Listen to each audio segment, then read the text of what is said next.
It tried to forget, tried to bury the event under 1,000 broadcasts, political reforms, and half-hearted apologies.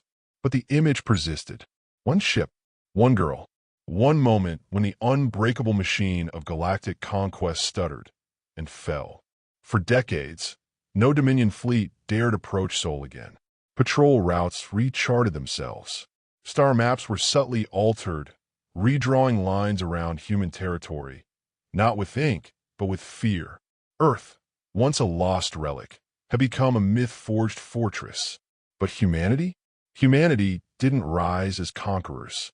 They didn't send retribution fleets or demand tributes. They did something worse. They inspired. Within 50 years, 72 worlds had seceded from the Old Dominion, not through war, but through collective refusal. Systems long thought loyal to the conquerors began to question, to unlearn, to dream. The song Renhale had played, The Silence of Mars, became more than an echo of war. It became a cultural fracture point, studied in alien universities, hummed by children in domed playgrounds orbiting gas giants, analyzed by philosophers as the moment empires lost their certainty. Even species that had once feared humans now whispered their stories with reverence. Not because they were gods, but because they were proof. Proof that a single voice could change the universe. Ren herself never returned to the battlefield. After the Assembly of Free Worlds formed its charter, she stepped away for politics. Rumors placed her on Venus, living within the lush, terraforming cradles with synthetic birds and books made of starlight. Some said she built her own ship and sailed past the Oort cloud. Some claimed she walked among stars in a form no longer human. But no proof ever surfaced. Only legends. A phrase was etched into the archives of the Assembly's founding documents, attributed to her last recorded speech. Do not build your future upon the bones of old tyrants. Build it with hands still bleeding, hearts still hopeful. Humanity did not survive because we were strong. We survived because we remembered. Tal joined the Assembly Defense Corps. He became a general, not of war, but of peace enforcement, designing missions that disabled weapons without killing, that repaired instead of raised. He refused the title of hero. He always said the real hero had never left that throne in Geneva. He kept a pet nebula eel named Ren. It spat light when it sneezed. Deep beneath the Andros Belt, a mining ship uncovered something ancient, a dormant relay, older than any known civilization. It activated the moment it scanned the words Archangel Protocol. The data released pulsed across subspace, tripping forgotten defense nets, rerouting satellites, and igniting long-dead embers across time. And from the edge of the galaxy, a new signal began to broadcast. Not in Dominion code, not in Assembly dialect. In Old Earth syntax, compressed, elegant, brutal. The message was 3 words. It's not over. The Dominion didn't die. They retreated, regrouped. Their command structure imploded, but in the void, warlords rose. Fragmented, dangerous, a scattered hydra. One such warlord, a silver-scaled beast of silicon and bone named Vraxkale, declared himself true emperor of flame. He outlawed human stories in his domain and ordered any mention of Earth punishable by orbital incineration. But still resistance grew, because children didn't chant his name in the dark. They whispered Renhale. Elsewhere, in a sector untouched by either side, something older than the Dominion stirred.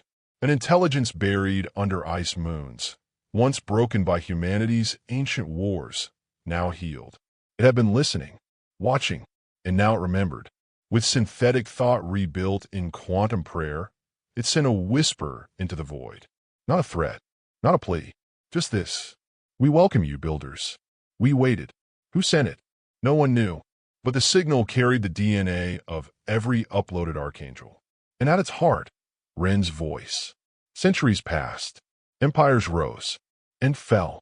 But the story endured. Carved into the arches of rebuilt planets. Repeated by living AIs as bedtime myths.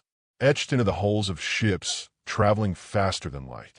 A reminder that one ship, one warship with a human mind behind it, could stop the inevitable, could make tyrants blink, could make conquerors doubt.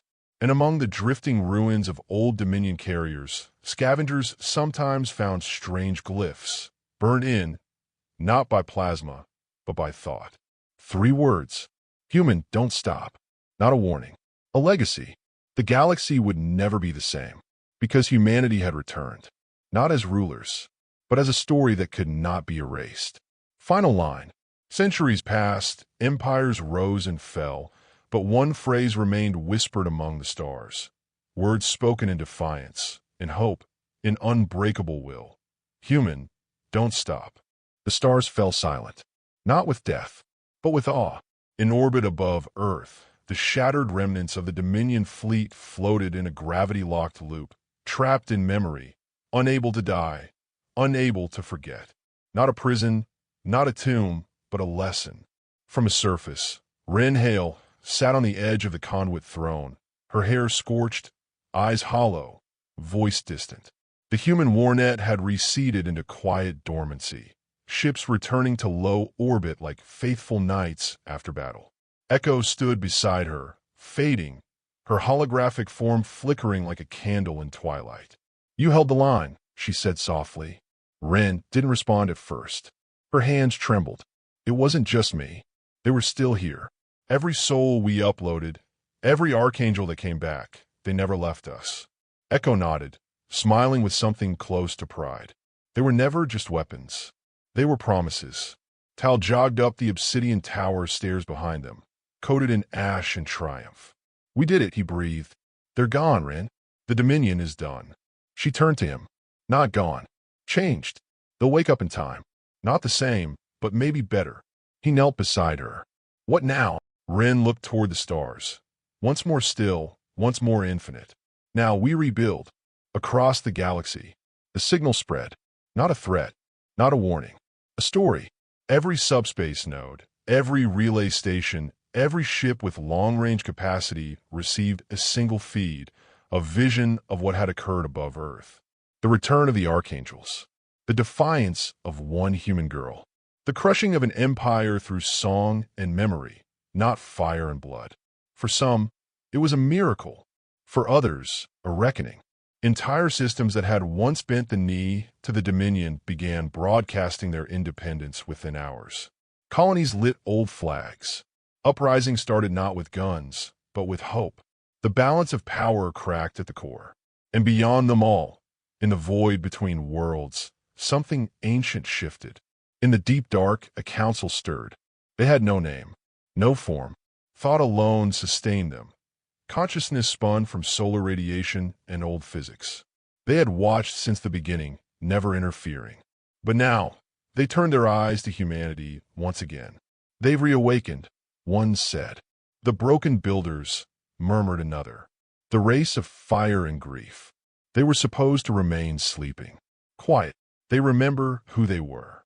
And worse, they've forgiven themselves. For a moment, silence. Then, "What do we do?" Another voice answered, colder. "We prepare." They always bring change. And after change comes fire. Back on Earth. It took days for the skies to fully clear. The last of the Dominion wreckage burned up in controlled descent, and the world's magnetic field returned to balance. The Archangel fleet lingered overhead like constellations given weight. Some ships descended to the surface, not to fight, but to listen. Ren stood in what remained of Geneva, a city half in ruin, half in rebirth. A child handed her a flower as drones repaired the crumbled statues nearby. Former refugees were rebuilding now, side by side with veterans and scientists, soldiers and singers. The AI embedded in the cathedral ash was now projecting learning nodes across cities, sharing knowledge from centuries lost. She looked at Echo, or what was left of her, fading now like fog in sunlight. "You're leaving, aren't you?" Echo nodded. "I was never meant to last this long. My pattern is unraveling. But it was worth it. You saved us." "No," Echo smiled. "You did. I just reminded you who you were." Her eyes flickered. "You were always more than blood and fire, Ren. You were always the memory of stars and stone. Remember that." And with that, the last living remnant of old Earth's mind dissolved into golden mist. Ren didn't cry. She stood taller. The Dominion had tried to make her feel small. But now, as the galaxy changed, she knew they'd only reminded her what humanity truly was, not monsters. Not ghosts. Builders. Later, in a hall made of glass and memory, the first assembly of free worlds was held. Delegates from across the stars, species long enslaved, planets long oppressed, gathered not under a human flag, but under a story. The story of one ship that had defied an empire.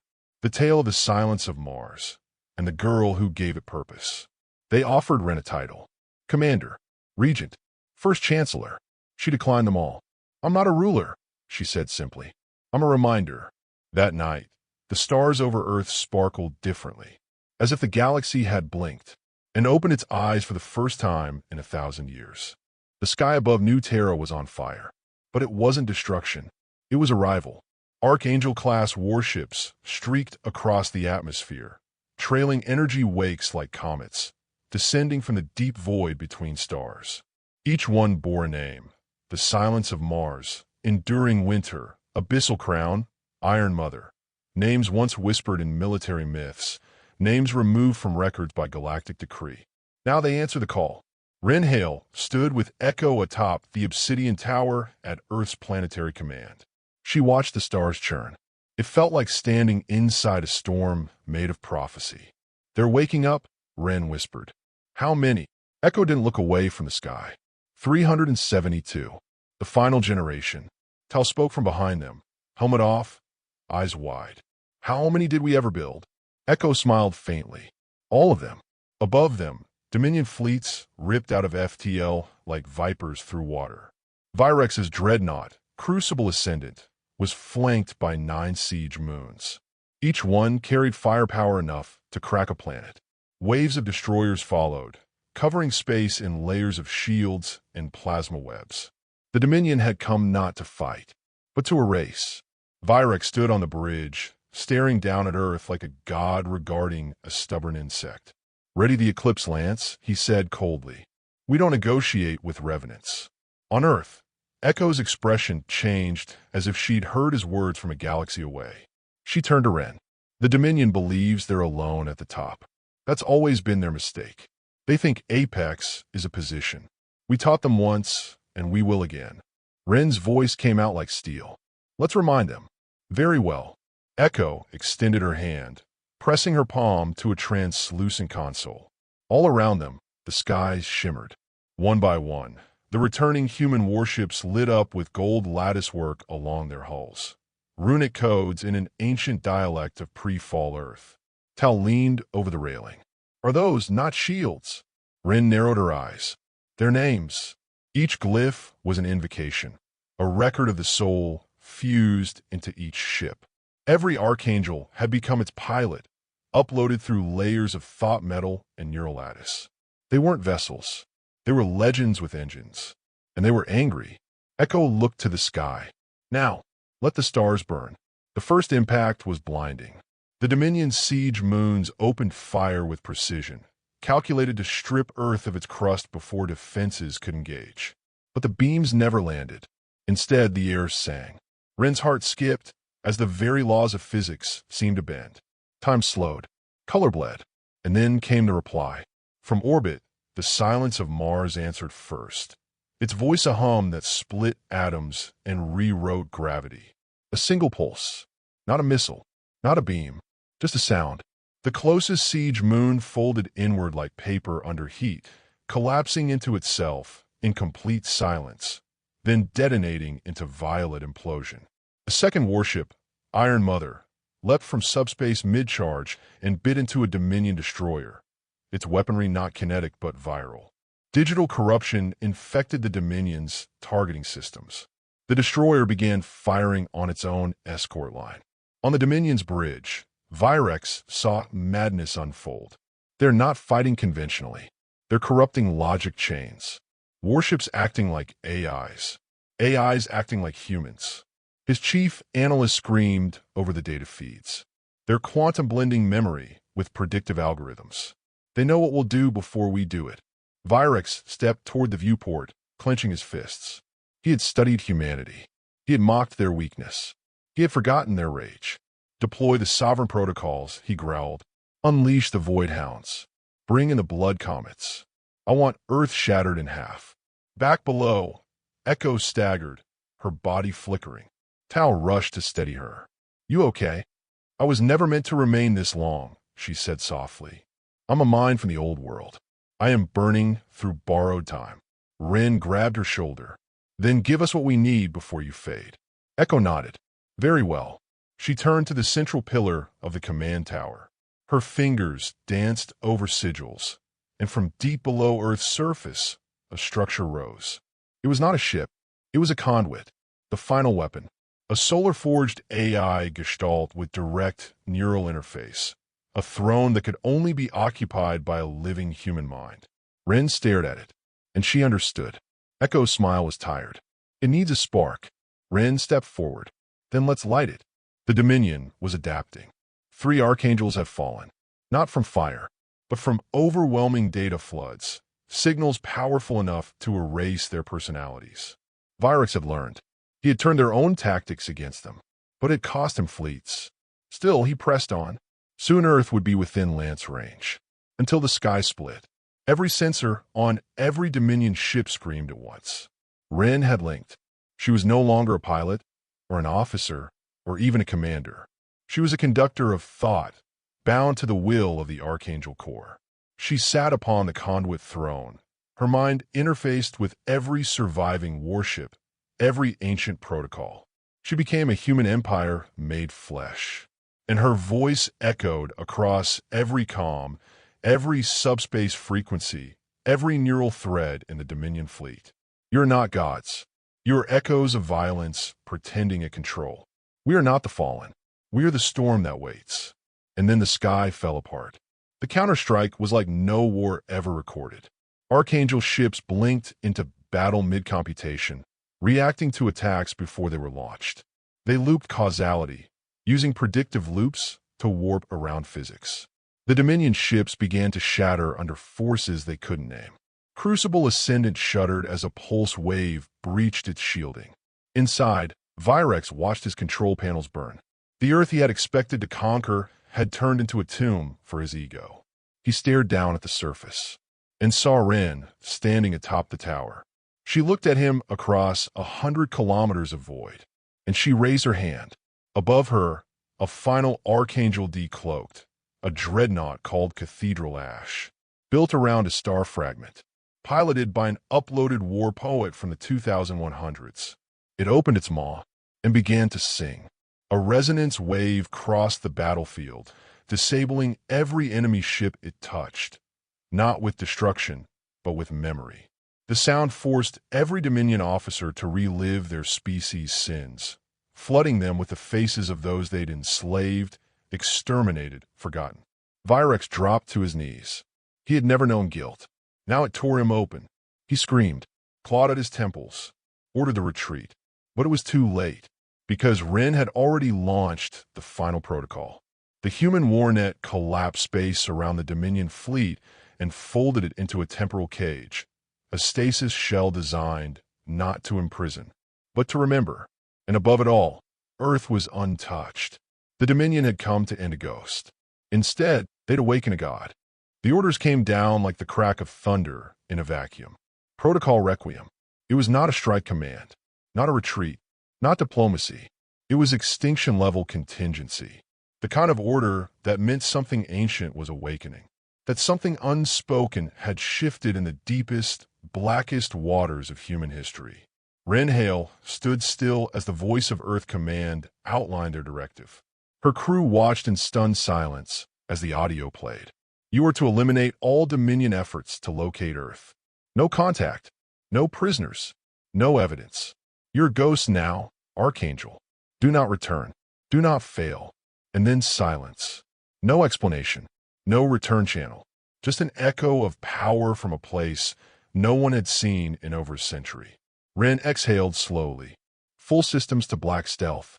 I want our heat sig scrubbed, all drift patterns randomized, and auxiliary AI locked behind firewalls. Tal nodded, already barking soft orders down the chain.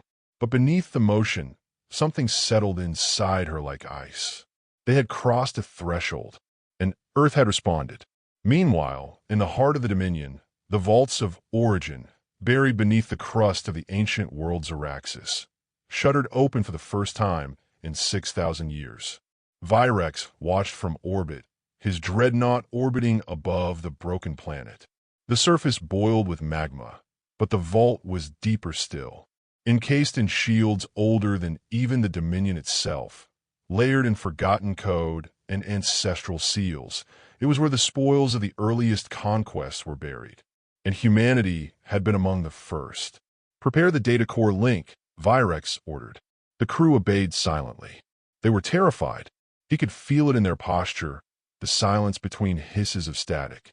As the vault opened, mechanical tendrils, like ribbed spines of a dying star serpent, unfurled and interfaced with the Crucible Ascended systems.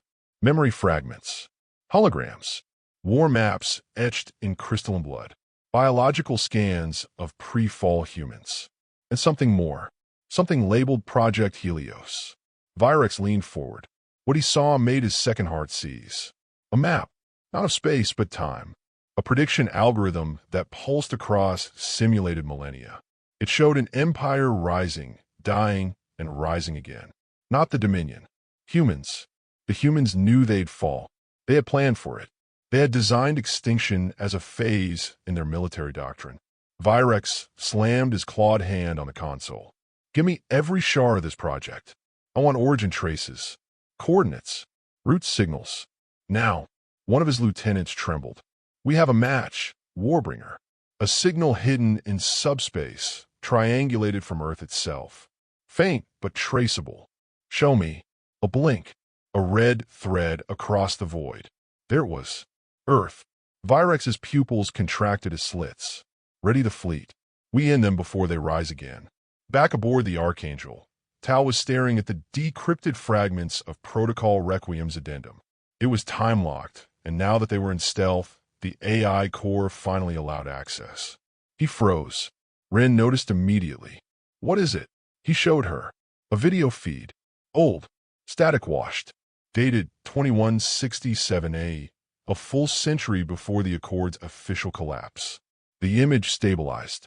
It showed a room deep beneath a mountain. A glowing sphere hovering in midair. Human scientists surrounding it. One woman at the front, whispering to the sphere. Her voice soft. "They will come when we fall, and we will be gone. But they will not find a corpse. They will find a weapon." She smiled at the camera. "We are not the apex. We are the pivot." The screen blinked. Coordinates followed. Dozens of systems, all with Archangel-class warships in cryosuspension, hidden across the galaxy. Waiting. Ren's pulse thundered. "There's more," Tal said. He tapped again. The warships weren't manned. They were inhabited. Each one fused with a human mind uploaded before the fall. Each a war thought made metal. Each carrying the strategic instinct of commanders bred for a war that hadn't yet come. And the Archangel? It was just the first to awaken. Suddenly, a new feed lit up. A pulse from one of the other systems. Then another. Then 6. Then 32. Across the galaxy, human warships were waking up. The galaxy had mocked them, buried them, erased their name from the stars. But humanity had never aimed to survive. They had aimed to endure. In the Dominion's inner sanctum, Virex paced before his war council. He was not just mobilizing a fleet now.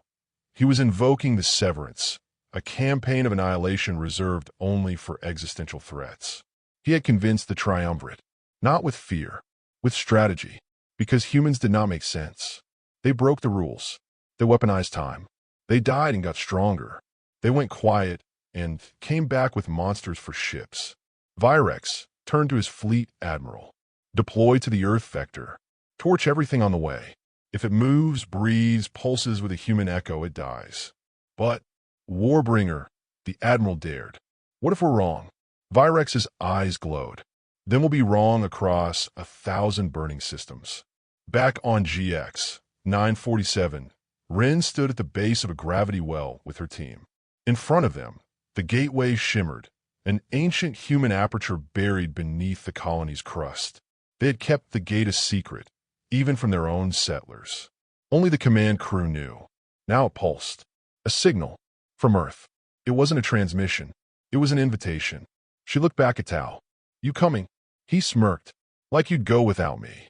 They stepped through, and what they saw on the other side was Earth. Not ruined. Not weak. Not extinct. But changed. Beneath planetary shields that bent gravity like paper, cities of light stretched across continents. The sky was swarming with archangels in orbit like silent sentinels. And at the center, a tower that touched the ionosphere, broadcasting a low hum across spacetime. The woman who greeted them wore simple robes. Gray hair, kind eyes, and Ren froze. It was the same woman from the old recording. She hadn't aged a day. She smiled. "Welcome home, Commander Hale." Ren whispered, "Who are you?" The woman stepped forward and held out a hand. "I am Echo, the last of the first circle, and this is not Earth as you remember it." She turned toward the sky, where streaks of flame were already falling toward the horizon. "They're coming." Ren stared. Echo smiled. "Good." The Crucible Ascendant limped through void space, bleeding plasma from a dozen ruptures in its hull. Once a symbol of Zalthian domination, it now resembled a wounded Leviathan, retreating into the dark between systems. Half its crew was dead. The other half were shaken, dazed, and whispering fragments of the encounter like haunted priests. Virex had locked himself inside the core spire, the most fortified chamber of the ship. His breathing was uneven, his symbiont twitching with erratic pulses against his spine. There had been no pursuit, no transmission. The Archangel had simply allowed them to flee. That was worse than a kill. It meant they were irrelevant. He stared at the logs on repeat. The impossible maneuvering, the undetectable weapon, the face of the human woman. They were supposed to be extinct. 2 galactic cycles ago, the human accord had collapsed by all records. The last known colony, Proxima 7, had fallen silent after a civil war. No ships, no signals, no refugees. Just silence. But the Dominion had never found Earth. And that silence? It hadn't been surrender. It had been hiding, preparing. Virex called an emergency assembly of the High Triumvirate, transmitting from the shattered bridge. 3 projection fields flared to life, revealing other Dominion warlords and supreme tacticians from across the Empire.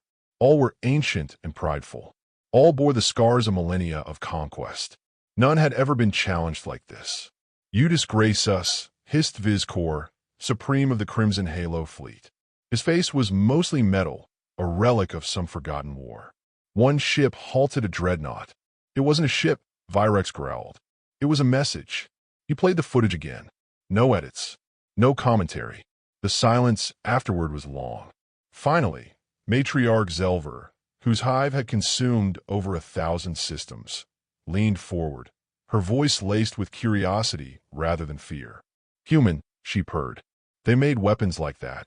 "No," Virex replied. "They became weapons." He pointed to the spectral readout of the Archangel, grainy and fragmented. "Look at its signature. It's not a typical warp trace. It folded space around itself. It was anchored to the system like a gravitational lock. And when it fired," he shook his head, "there's no explosion. No impact. It deleted matter, precisely and instantly." "This is absurd," Vizcor spat. "You expect us to believe they developed that alone?" "I don't know what to believe," Virex said. Matriarch Zelver hissed, mandibles twitching. "Where is this planet?" "GX 947. Their claim. A protectorate of something they called the Earth Accord." "And where is Earth?" Virex looked at the blank star map in front of him, the oldest one in the Dominion's archive. Earth was always rumored, always erased, always shifting in location across lost human databases. But the Dominion had never found it, even when they scoured human colonies centuries ago. "We don't know," he admitted. The triumvirate erupted into furious argument, each voice layered with anger, disbelief, strategy. Should they retaliate?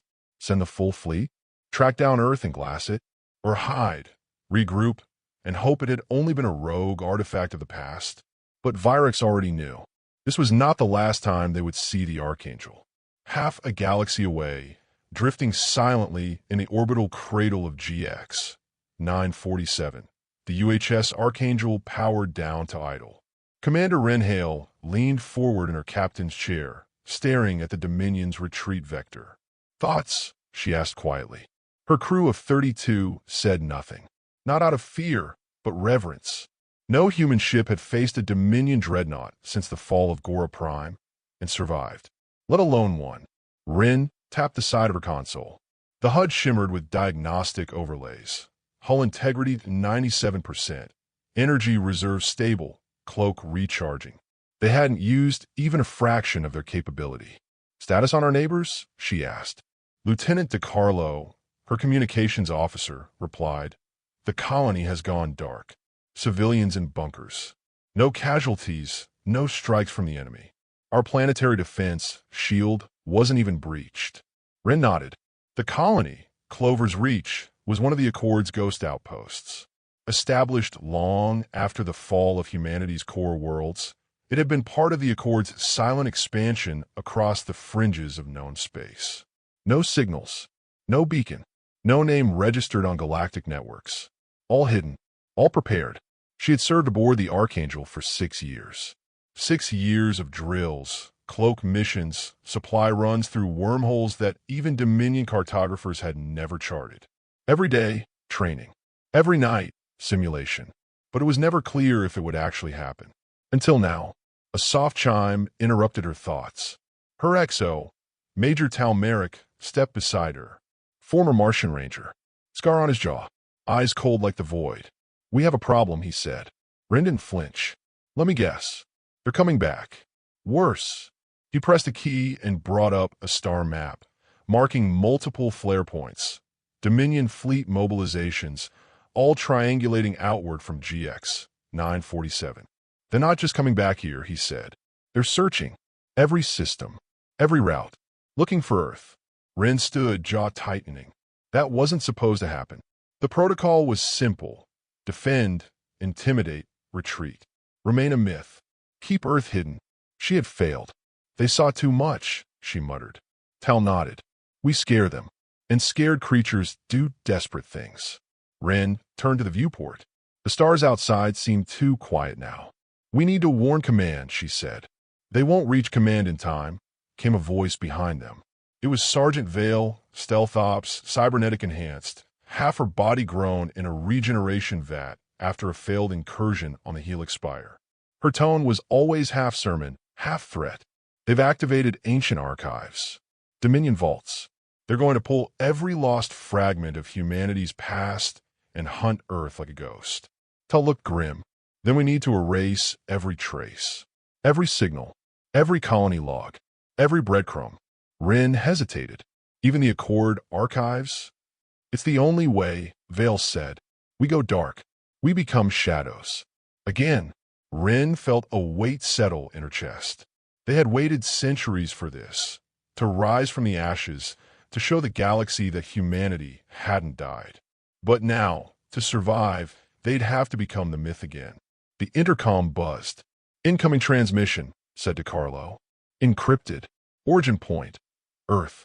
Priority Alpha Black." Ren's spine straightened. Earth never sent transmissions. Never. She accepted the feed. The screen showed a single emblem.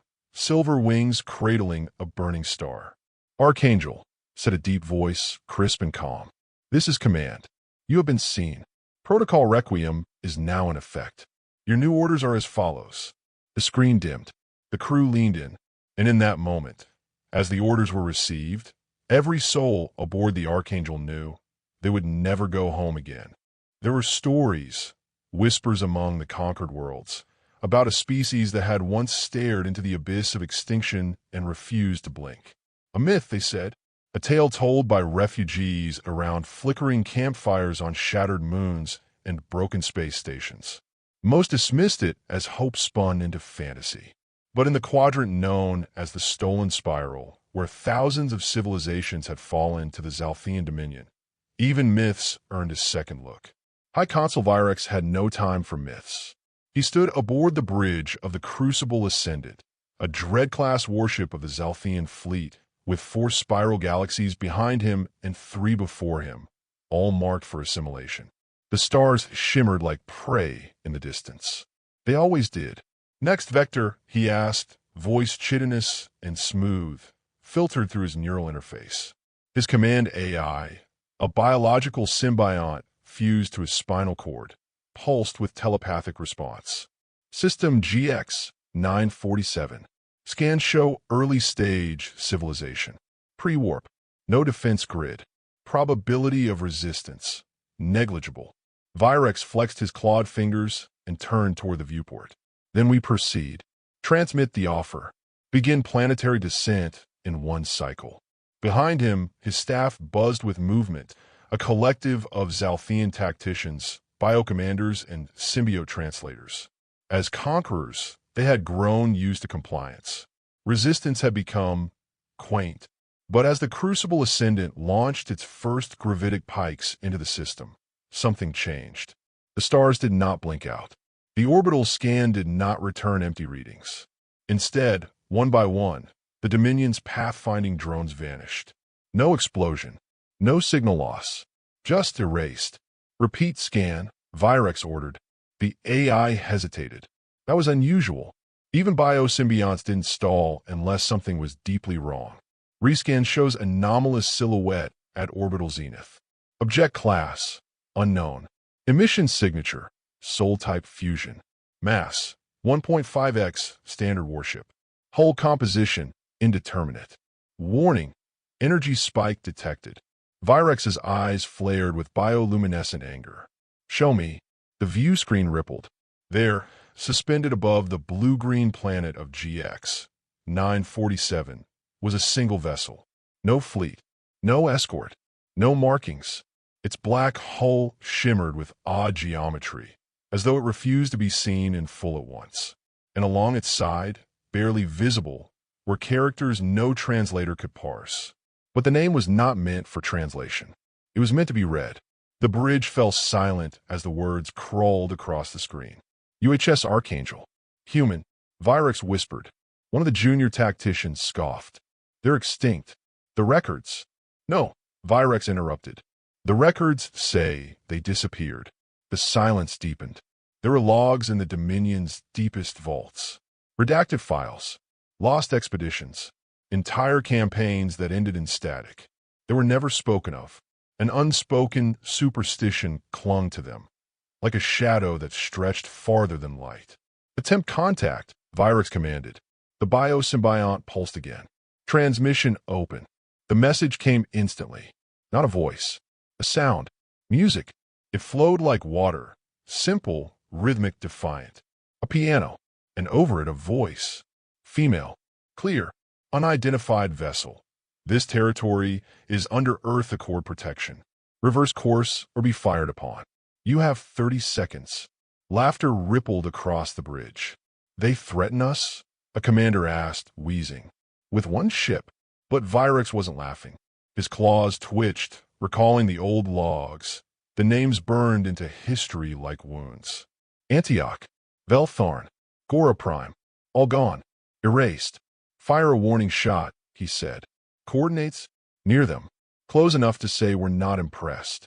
The Crucible Ascendant's forward pylons crackled with void plasma, drawing on the harvested gravity of a collapsed star. The weapon, an extinction-level bolt, shot forward with a scream. It never landed. Midway through its path, it folded in on itself and vanished, as if swallowed by space. The AI faltered. Unknown interference. Spatial warping, localized time dilation. Then the view screen changed. The Archangel had moved. No, was moving, sailing forward like a shark in open water, black hole glinting like a blade. "Impact vector," someone shouted. Virex stood straight, claws extended. "Raise shields. Prepare retaliatory." The ship flickered. The bridge lights stuttered. Every screen went dark. Every interface died. Then a single image appeared across all systems. A human face. Female. Scarred. Weathered. Her eyes were like ancient storms. "We warned you." And then the Archangel fired. It was not a beam, not a missile. Not even a detectable energy pulse. The front third of the Crucible Ascendant simply vanished. No sound, no warning, just gone. The shockwave rippled through the Zalthian crew. Screams echoed. Systems failed. Gravity spasmed. Biosymbionts detached and wailed like dying children. Virex barely clung to his command node. He looked at the screen as the Archangel began to move again. Slow, deliberate, predatory. Retreat, he hissed. Retreat now. But it was too late. The Archangel was no longer interested in diplomacy, or survival, or mercy. It was something else entirely. Something he had hoped was a myth. Human.